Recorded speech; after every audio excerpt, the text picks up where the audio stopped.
Salesforce platform is an application development platform which lets you build many applications, and it is hosted in cloud, and it is delivered as a service, which means no extensive setup is required, and apps can be built really fastly. And in this picture we can see that building apps in legacy platform takes much time when compared to the Salesforce platform. So if you want to build an application in legacy platform, then uh, we have to think about the hardware and software setup, infrastructure, network, operations, user interface, etc. And it also takes a lot of time. But here you can see that in Salesforce, if you have an idea, you can directly go and implement it in the platform. Before understanding the Salesforce architecture, we have to be aware of the cloud computing, because Salesforce is a cloud computing platform.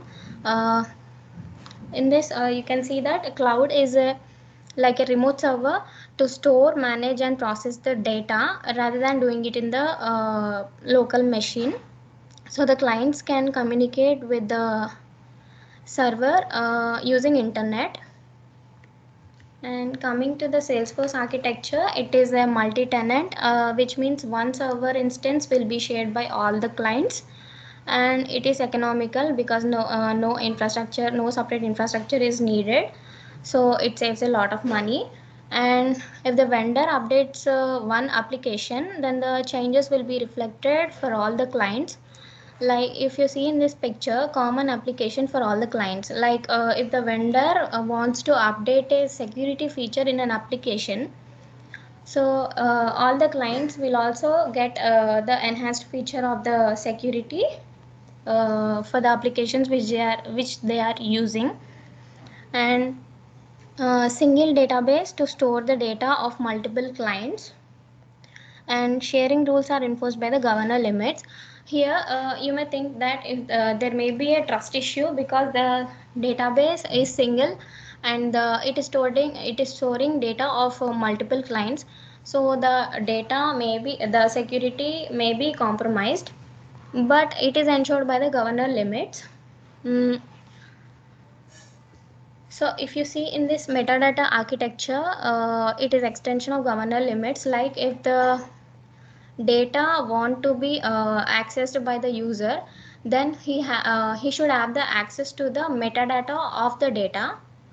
Like if you have an org, uh, so you should have, if you want to access that org, you have to have the metadata of that org. Only then you can access that org. So here it stores the tenant specific metadata. Using that we can access data. Development layers and approaches. So development layers are three: data model, business logic, and UI. And approaches are declarative and programmatic. Declarative is no coding, point and click, like you can drag and drop everything. And in programmatic you can use Apex, VF, and Lightning. So the tools were used for the development are setup menu for declarative and developer console for programmatic. And services are, if you see this picture, services are multi-layered, and the top layer is providing the top layer is sales services, app exchange, etc., which are services provided to the customer. uh, Second layer is Salesforce One app, which is a mobile app accessed by the users. Third layer is Salesforce One platform API, which is used to access the platform services like Post.com, Heroku, etc. Heroku is used to develop or build the applications in other languages, in different languages other than Apex. And some of the services or products offered by the Salesforce are like sales. Sales is where if a sales team is yeah if a say the sales team can use this sales cloud to share the data of customers and communicate with each other about customer data. Like they can have the information of a contract, lead, etc. Mm, Coming to marketing, marketing is mainly to target the customers in a better way by mass emailing or sending SMS or maintaining a social profile where they can gather the interest of the customers. So mainly it concentrates on targeting customers. Service is used to improve the customer satisfaction. Like if a customer raised a query, then Service Cloud will uh, manage from generating a ticket for the query and assigning it to agent, and after that like resolving the ticket, so that no customer will be left unanswered. So it makes sure about that. And analytics is if the analytics is integrated with sales, marketing or anything, like we can get the business insights of like where the marketing strategies are failing, etc. Community is a platform for clients or customers to communicate with each other about the product. App is used to build the applications. And commerce cloud is used to get the insights of e-commerce sales, and it is a recommendation engine. Like in our daily life, if we purchase a product from Amazon, then the next day or later we'll get a recommendation from the Amazon to purchase some other product which is related to the product we purchased earlier. So that is a recommendation engine. IoT is to integrate with IoT devices and can get the data. Health is used by the hospitals, doctors, patients. And Salesforce Ops, I know everyone will be aware of this. There are two Salesforce Ops, production and sandbox. Production has the data, real-time data, and it is in the deployed state. So if you want to make some changes, you have to you have to change it in sandbox first. So sandbox is a copy of the production. Steps to build application. There are three main steps, create an application from setup menu, create objects or fields, and create and configure UI. So before building the application, we have to the first step is to build a data model. So for data modeling, first we have to identify the objects that are needed to store information. So objects in Salesforce are two types: standard objects and custom objects. Standard objects are pre-built and created by Salesforce, and custom objects are created by user if the if we want to, like, for specific needs in the application.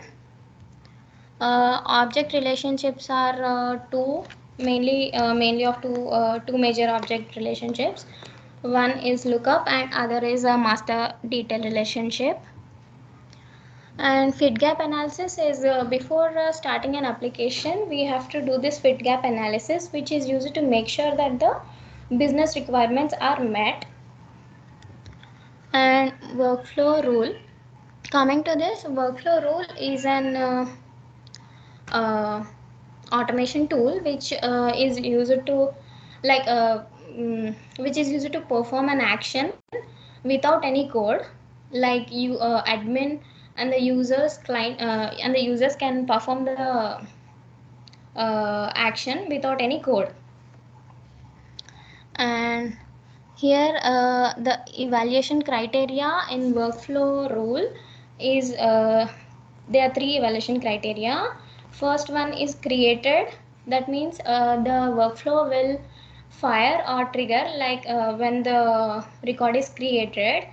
And the second one is created and edited. That means the workflow will fire whenever the record is created and also edited. The third one is created and edited anytime to subsequently meet the criteria, which means that for an example, if an opportunity The rule criteria is if opportunity is greater than 50,000, then email should be sent to an HR. So based on this, if the third evaluation criteria is considered, the HR will get an email when the record is created with opportunity greater than 50. And next time, if it is edited to 60, the email will not be sent to the HR, because already it is sent when it is created.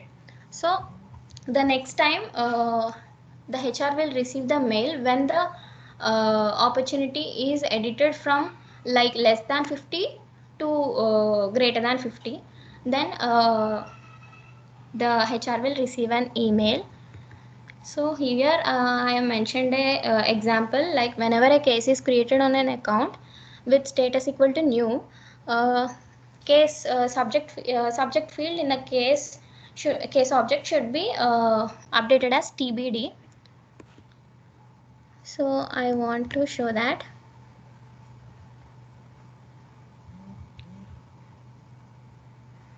Here this is an account. Account name is test. So I wanted to create a new case on this account.